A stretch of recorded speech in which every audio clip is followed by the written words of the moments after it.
Então nós vamos começar a falar hoje sobre genética. Genética vai ser o conteúdo que nós vamos trabalhar. E aí nós precisamos lembrar que o conteúdo de genética, quando ele é cobrado dentro do Enem, ele basicamente ele é cobrado com algumas ênfases, tá? Dentre elas, a gente coloca a biotecnologia. Dentro da biotecnologia, nós trabalhamos com os conceitos de clonagem e de transgenia, tá bom? E dentro da genética clássica, a primeira lei de Mendel. Então, quando a gente fala de genética, o primeiro conceito que tem que vir à nossa cabeça é o conceito de DNA e de RNA. Então, estes dois conceitos eles têm que estar bem claros para a gente, né? A definição do que é DNA e a definição do que é RNA. Então, DNA, ácido desoxirribonucleico, RNA, ácido ribonucleico, ok? Então, existe uma diferença básica entre os dois. Primeiro, nós vamos falar do DNA e depois a gente vai falar do RNA, ok? Então, vamos lá. Falando, então, do DNA especificamente. Então, vamos lá. Falando de DNA, então, a gente lembra que DNA tem como definição ácido desoxirribonucleico. Então, ácido desoxirribonucleico. Quando a gente fala de DNA, então, a gente precisa entender que o DNA ele é formado pela união de milhares de nucleotídeos. O que viriam a ser, então, nucleotídeos? Nucleotídeos são as menores porções da molécula de ácido nucleico. Quando eu falo de ácido nucleico, eu estou falando nos dois tipos, tanto DNA quanto RNA. Lembrando que o DNA, ele fica no núcleo, ele é localizado no núcleo e ele trabalha no núcleo. E quando eu falo de RNA, eu falo numa molécula que é produzida no núcleo, mas que tem ação fora do núcleo, também fora do núcleo, certo? Então vamos lá. Falando então desses ácidos nucleicos, eles são formados então pela união de nucleotídeos, que são compostos basicamente por uma molécula de fosfato, ligados a uma pentose, tá? Que é por sua vez ligado a uma base nitrogenada, certo? Aqui nós temos um fosfato, aqui uma pentose e aqui uma base nitrogenada. Pessoal, o fosfato está presente tanto no DNA quanto no RNA. A pentose é que varia, ela sofre uma pequena variação. Então nós temos a ribose, que está presente no RNA, e temos a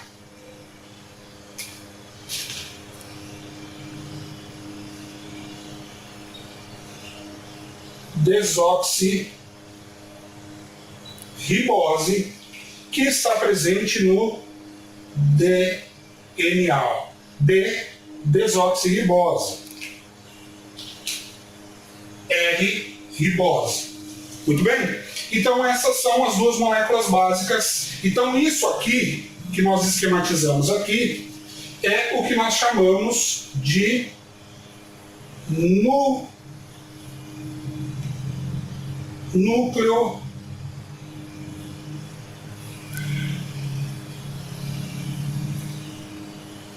nucleotídeo, certo?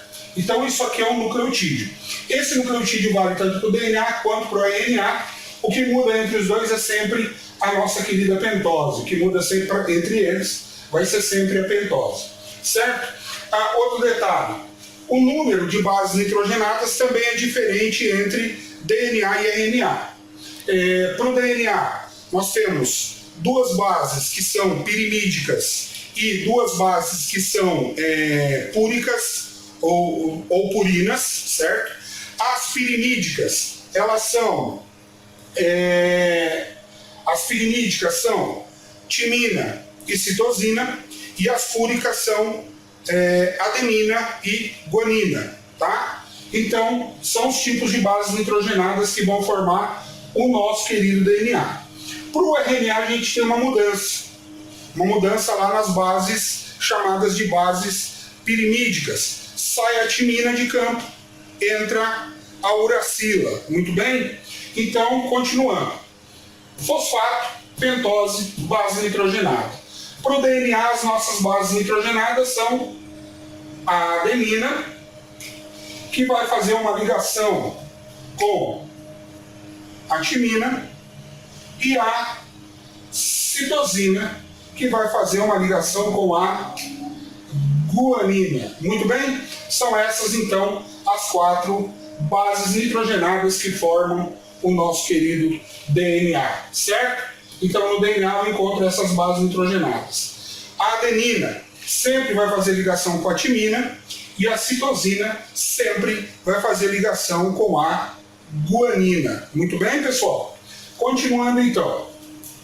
Quando a gente analisa a molécula de DNA, a gente precisa observar e identificar as características estruturais dessa molécula. Então, a presença da desoxirribose é uma delas. As 4 bases nitrogenadas que formam são outra característica dessa. E aí nós temos também com relação à forma da molécula de DNA.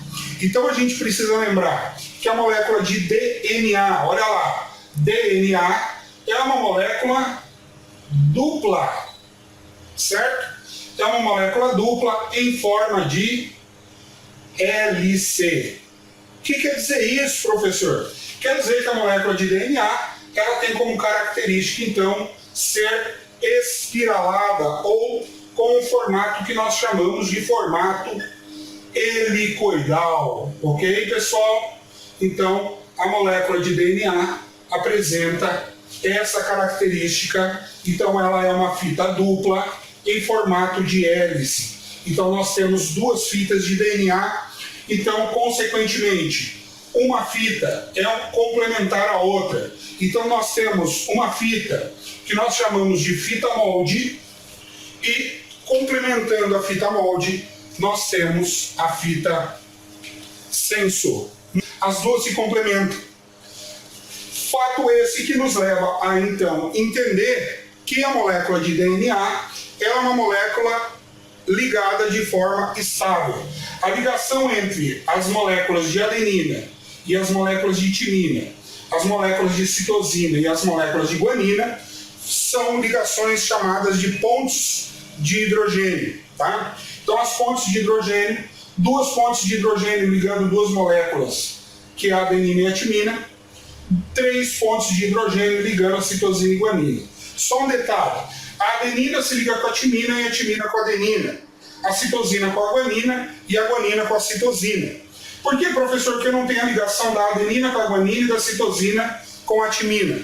Porque nós temos ligações químicas que ficariam faltando, consequentemente a molécula de DNA ela se desestabilizaria e aí ela não teria o formato de hélice que nós temos na molécula de DNA e também não teria essa fita de característica dupla.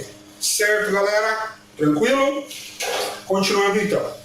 Quando a gente fala de DNA, outra coisa que a gente precisa lembrar é que no ano de 1953, 2 sujeitos, os senhores Watson e Crick, descobriram a molécula de DNA. Tá? Então, tudo que nós sabemos sobre a molécula de DNA foi proposta por esses dois senhores, Watson e Crick. Consequentemente, um tempo depois, o senhor Chargaff, olha lá, Chargaff, propôs uma tese de que a molécula de DNA ela seria complementar. O que seria então complementar? Seria então dizer que eu vou ter sempre a mesma quantidade de adenina e de timina, consequentemente a mesma quantidade de citosina e de guanina. Então aqui, pessoal, a gente tem uma jogadinha que pode ser cobrada dentro do conteúdo de biologia, pode ser cobrada em matemática, tá? Então, eles podem pedir, por exemplo, para você fazer o cálculo de porcentagem de bases nitrogenadas. Então, a porcentagem das bases nitrogenadas. Como isso? Da seguinte maneira. Então, o enunciado do exercício ele pode te dizer que numa determinada molécula, numa determinada fita de ácido nucleico, existe a porcentagem de 17% de guanina. Certo? 17% de guanina. Em cima do valor de guanina, ele pede para que você identifique a porcentagem de adenina, de timina e de citosina. Mas pera lá, professor. Ele deu a porcentagem de guanina. Quer que eu saiba tudo? Lembrem que, segundo a teoria de Chargaff, as moléculas são complementares, certo? Elas são complementares, ou seja, eu, a partir da porcentagem de uma, consigo descobrir a porcentagem de outra. Se ele me der o valor, a quantidade absoluta de moléculas de guanina, eu vou fazer o cálculo de porcentagem, ele tem que me dar essa porcentagem, e aí eu vou fazer o cálculo absoluto dessas moléculas aqui também, tá? Então como é que fica? A gente sabe que a citosina, ou desculpa, a guanina, se liga com a citosina. Se eu tenho 17% de guanina, quantos por cento de citosina eu vou ter? Obviamente, eu vou ter 17%. Simples. Não é difícil, certo? Sabendo então que eu tenho 17% de citosina, 17% de guanina, qual a porcentagem de adenina e qual a porcentagem de timina que eu tenho nessa minha questão específica.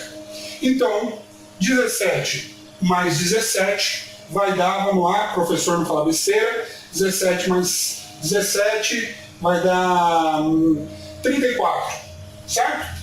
Então, somando a citosina e a guanina, eu vou ter, somando a citosina e a guanina, eu vou ter, então, 34% de citosina e de guanina. Bom, para fechar os 100%,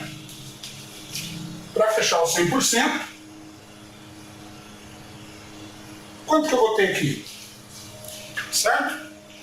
Então é simples, eu vou diminuir 100, 34 de 100, certo? Diminuo 34% de 100%, acho um valor e vou dividir por 2. E aí vai ser metade para timina e metade para adenina, certo? Olha lá. Então, 100 menos 34 vai dar 6, 66%. 66% dividido por 2 vai dar 33%. Consequentemente, eu vou ter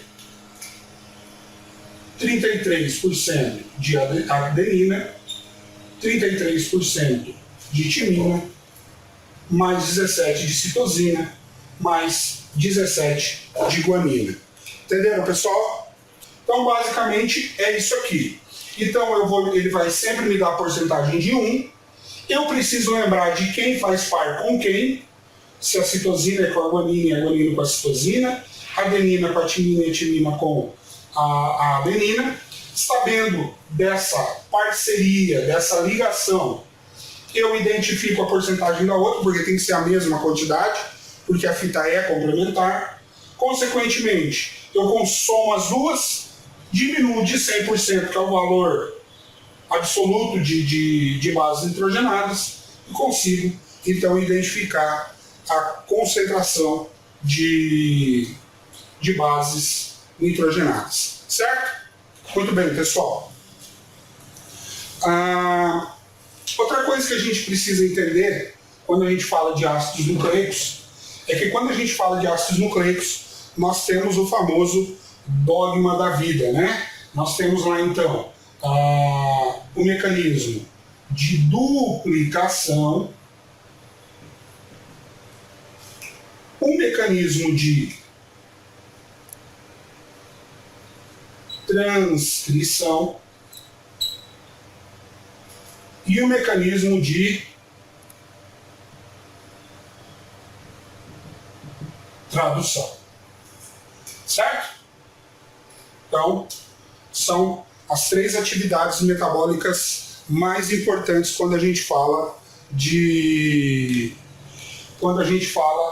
dos ácidos nucleicos. Então, quando nós falamos de duplicação, nós falamos no DNA, a única molécula, a molécula que tem a capacidade de realizar duplicação. Quando nós falamos em transcrição, nós falamos também da tradução, nós falamos na molécula de RNA, certo? Então a gente precisa entender o mecanismo de duplicação, o mecanismo de transcrição e o mecanismo de tradução, tá? Que é basicamente produção de molécula de DNA, produção de molécula de RNA, produção de moléculas de proteínas, certo? Então, são os três mecanismos. Vamos falar agora do mecanismo de duplicação. Mecanismo de duplicação, ou seja, o mecanismo de produção de novas moléculas de DNA, tá? Então, vamos lembrar que uma nova molécula de DNA, ela precisa acontecer quando, em que momento?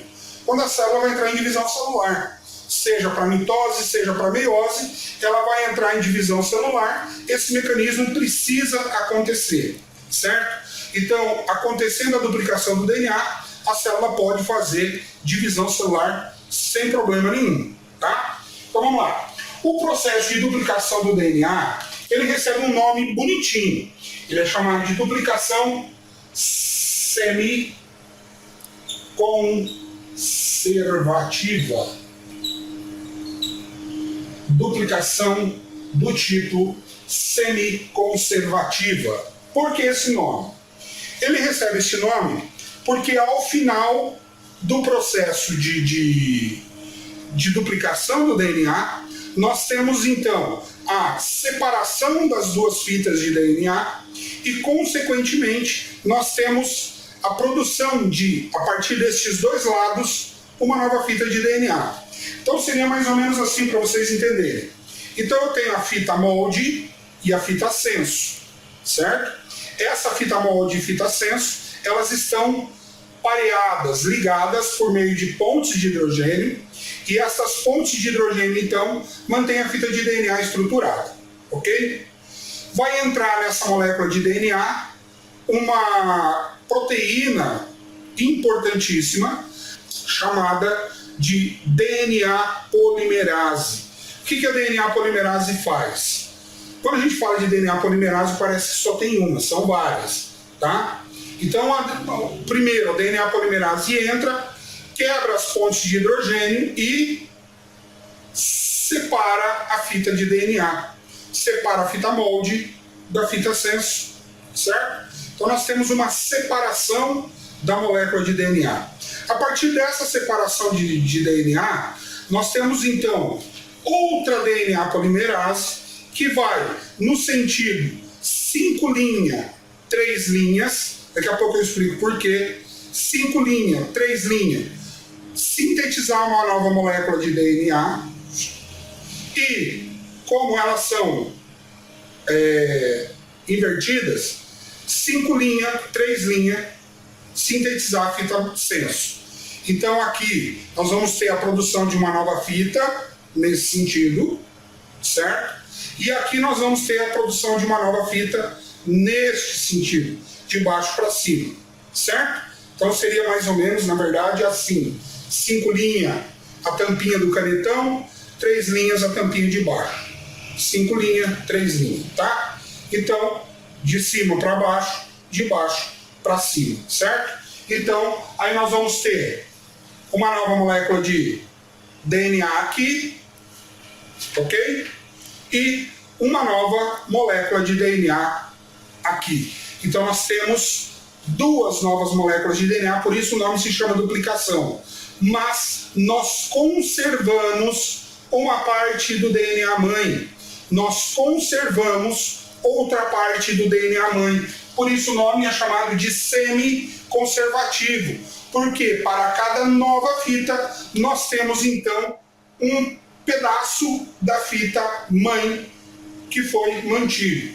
Então, desenhando, esquematizando, fica assim: fita molde,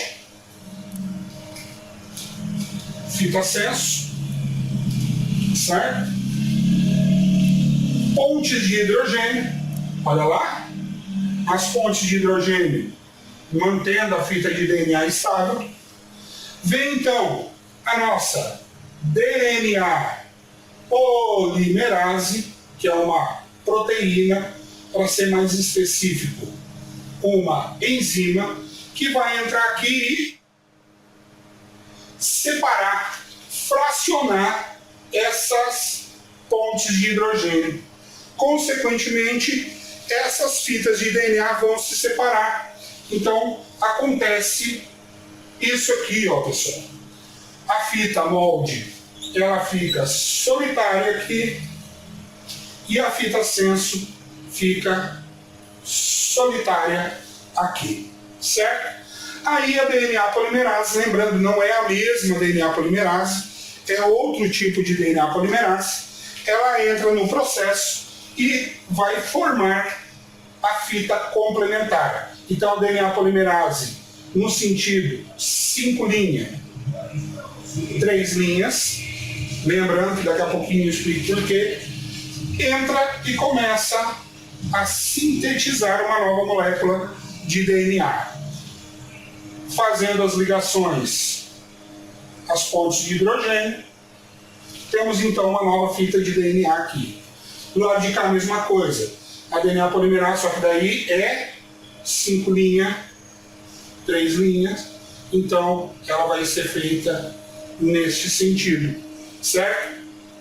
Formando aqui as pontes de hidrogênio. Então nós temos DNA